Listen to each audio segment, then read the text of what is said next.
Welcome back to the show. Great to have your company on this Friday.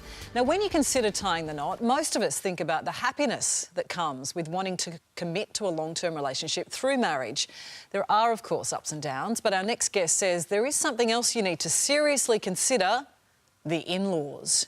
Some welcome new spouses into their family unit with open arms, but others can be a little bit too pushy, a little bit too involved, potentially wreaking havoc on what is otherwise a very healthy relationship. So, for today's agenda, we're asking, how should you deal with meddling in-laws? And we're joined by relationship expert Melissa Ferrari and Charlene Pereira from Married at First Sight. Good morning, ladies, to you both. Good morning. So, Charlene, hello. Good to see you. You going well? Yeah, really good. Excellent. Really good. Excellent. So your relationship with Patrick played out very publicly, of course, and a lot of the focus was on the in-laws and the family really meddling. Give us some insight into how that impacted on the relationship. Yeah, very publicly indeed. So I suppose for us, you know, there was never any rudeness to my face or anything like that. In fact, a lot of stuff I didn't see until, you know, till the show it kind of went to air. Yeah. But you know, I'm sure from the other side that put a lot of pressure on him. Yeah. And you know, I guess it just depends. They're very close, so that's always going to be a really big factor. But for me, not so much. Look, I'm pretty outspoken and pretty confident, so, you know, I can hold my own. Well, that's it. You have to be able to be confident in your own relationship because it is an individual unit, isn't it? You have to ensure that while there is this outside family influence, your relationship stays a solid unit. Well, that's right, because we like to actually travel in twosomes. It can sometimes look like we like to be part of big crowds or families, but we do travel, you know, innately just as a pair. And so protecting that really carefully is very, very important. And setting up boundaries around how to manage the outside, being in-laws, even children, you know, you two are the head of the house and you two are in charge of your own relationship. So knowing how to manage that, particularly with in-laws, is very important. So what are the most common issues that in-laws create? Well, there can be issues. Often it can be cultural differences. Quite often it's about parenting. I find that shows up in my office. So once children come in, they have a lot to say. They have a lot to say about how the kids should be parenting. Either you're too soft or you're too hard. Sometimes there's money. Maybe parents have given money to the couple when they were first married and then they think they have an influence over how it should be spent.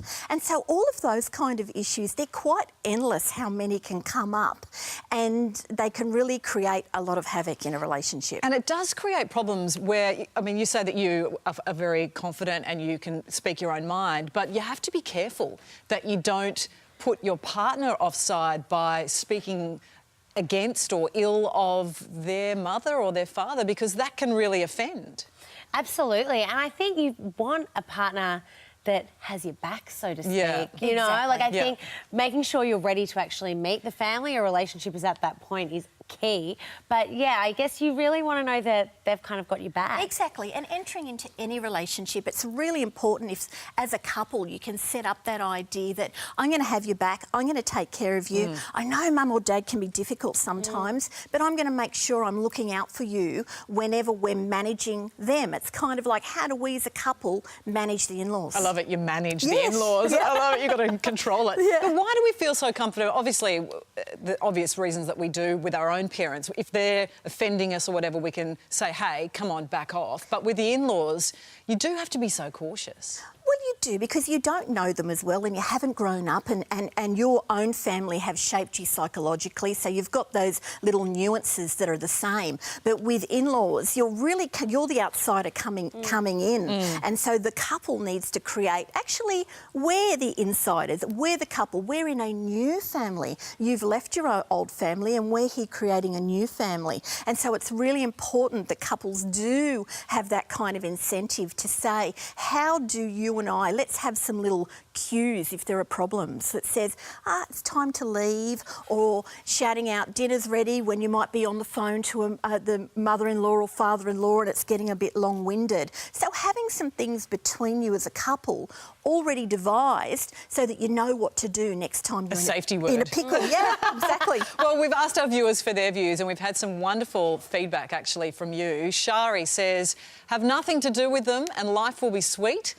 Anna says, not everyone will get along all the time. As much as they might annoy you, I'm sure the feeling could be mutual. Anne-Marie says, what's the difference between an in-law and an outlaw? an outlaw is wanted. Ooh! And Cara says it should be up to your partner to set boundaries for their family. Wow, common theme there. But Charlene, in terms of in-laws, how damaging can they be to a relationship? Can they pretty much send it off the tracks? I guess they really can, and I guess that really depends on how much your partner lets them do that, you know?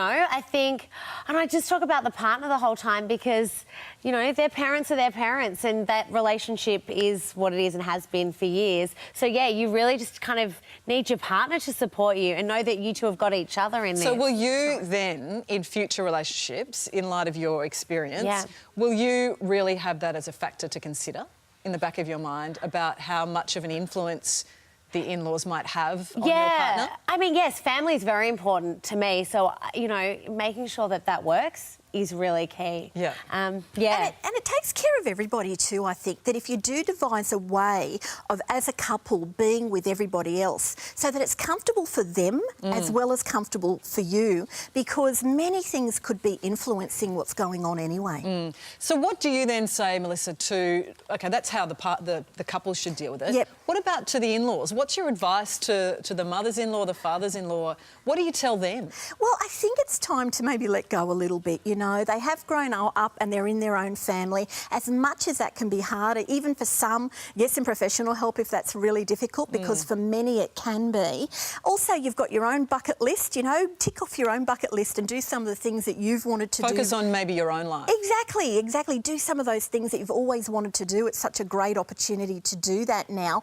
And just keep in mind that your son or daughter is going to make some mistakes and maybe they need to learn through those mistakes and that'll help them actually grow and could be great for their mental health as well. They're 45, they can handle it on their own now. You don't have to cook them dinner. You don't have to iron their shirts. That is always a concern if an in-law's coming around knocking on the door doing that. You think, well, questioning your own abilities. And it happens a lot. Yeah, it does, it does. Ladies, thank you so much for coming in, sharing your experiences. Really good advice. Thanks. Thank you so much. Thanks.